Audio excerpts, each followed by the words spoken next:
नागपूर बाजार समितीच्या निवडणुकीत भाजपमध्ये 2 गट पडल्याचं बोललं जात आहे।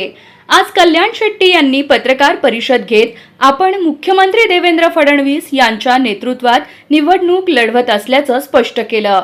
तेव्हा पत्रकारांनी सुभाष देशमुख यांच्याविषयी प्रश्न विचारला, तेव्हा कल्याण शेट्टी यांनी काय उत्तर दिलं बघा।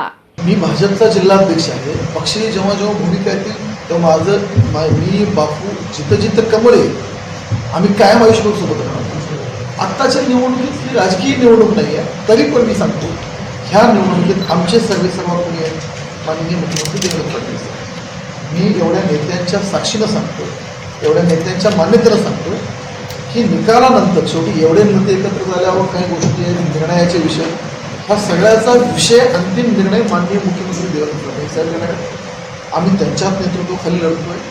भारतीय जनता पार्टीचे सरकारचे सगळ्याचे प्रमुख असलेले आमचे नेते ह्या नंतर निवडणुकीनंतर सुद्धा अंतिम निर्णय ह्या बाबतीत जे घ्यायचे पुढील ते त्यांच्या हातातच आम्ही सोपवणार आहे। त्यामुळं बापू जरी निवडणूक लढवले तरी त्यांनी भारतीय जनता पार्टी, आम्ही ही जी निवडणूक लढतो ही भारतीय जनता पार्टीच्या नेतृत्वाखाली लढतोय, मुख्यमंत्र्याच्या नेतृत्वाखाली लढतोय।